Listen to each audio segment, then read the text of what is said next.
Olá, queridos alunos, nós aqui novamente reunidos, professora Suzana, dando continuidade às nossas dicas para o concurso do Oficial de Justiça do Tribunal de Justiça do Rio Grande do Sul.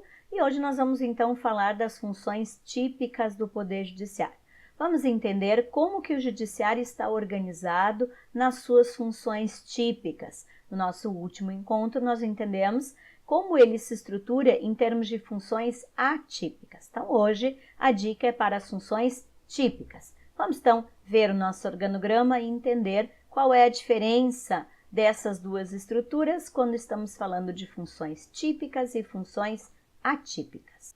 Então, vejam, continuamos na mesma estrutura de poder judiciário, só que agora, vejam a diferença, agora passa a ter várias cores diferentes nesse organograma. Por que agora eu passo a ter várias cores diferentes e não mais somente separado em marrom e em amarelo? Porque agora eu estou falando das competências típicas do Poder Judiciário, que é a competência de julgar. Vejamos então, lá no topo nós temos o nosso Tribunal Constitucional, a nossa Corte, né, Constitucional, que é o Supremo Tribunal Federal. Então, no topo da hierarquia como um todo. Depois, em cinza, nós temos o nosso Tribunal Administrativo, aquele que não tem função jurisdicional, por isso que para ele não está indo nenhuma flechinha, que é então o Tribunal Administrativo. E aí, a partir disso, eu tenho a separação em cor verde e em cor azul. Por quê? Porque aí o nosso critério de organização nas competências de julgar, né, nas competências então típicas do Poder Judiciário, o nosso judiciário está separado em matérias especializadas e em competências comuns. Então, esse é o nosso critério de separação, de organização, justiça especializada e justiça comum. Então, vejam lá quem são as justiças especializadas. A justiça eleitoral, a justiça do trabalho e as justiças militares. A justiça eleitoral porque fica com todo o critério eleitoral, ou seja, né, todo o critério de eleições que acontecem a cada 2 anos. A justiça do trabalho porque fica então com as relações de trabalho, né? Não mais somente relações de emprego, mas sim relações de trabalho, conforme determinado lá na emenda constitucional número 45. E a justiça militar, como nós já temos uma clareza maior, ela então fica a cargo do julgamento dos crimes cometidos, então, não os crimes cometidos, mas sim os crimes militares, significa aqueles que estão arrolados no Estatuto dos Militares, lá das Forças Armadas, e no Estatuto dos Militares Estaduais, como sendo, então, crimes militares. Então, essas 3, no nosso caso, Rio Grande do Sul, 4 estruturas, são, então, justiças especializadas, vão julgar, então, matérias específicas. Já a Justiça Federal e a Justiça Estadual, então, são as chamadas justiças comuns. E a Justiça Federal, que é formada, então, pelo Juizado Especial Federal, pelos juízes federais, pelos tribunais regionais federais, pelo Tribunal do Júri, essa justiça é, então, a chamada Justiça da União.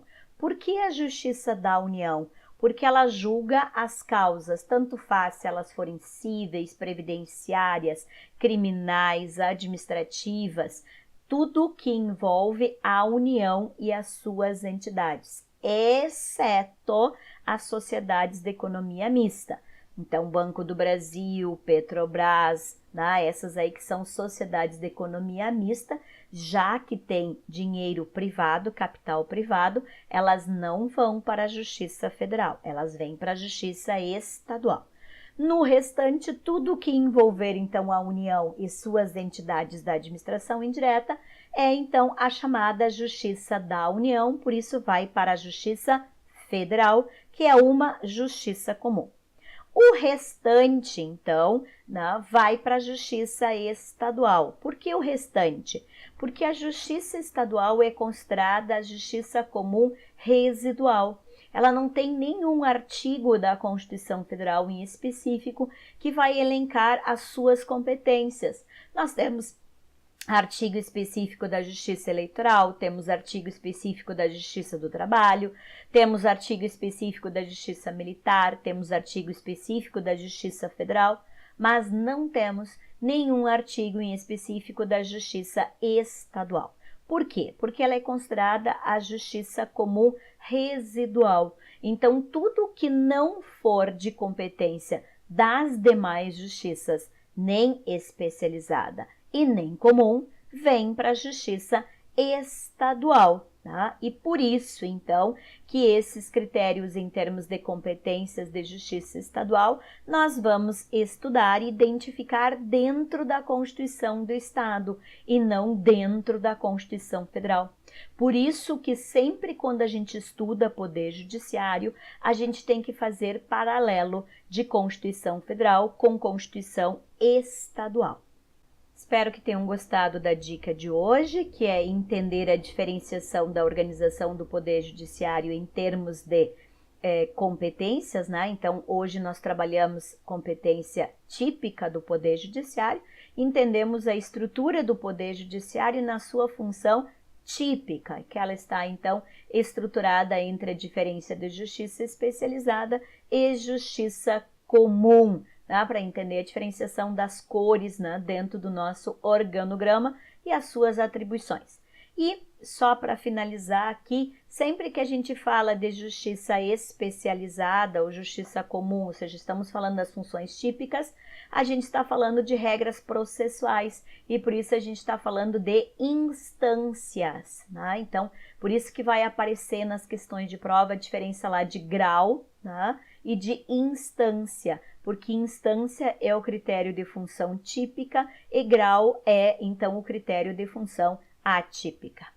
Espero que tenham gostado da dica de hoje e na sequência a gente vai trabalhar outras dicas em termos de organização do Poder Judiciário. Espero vocês no nosso próximo vídeo.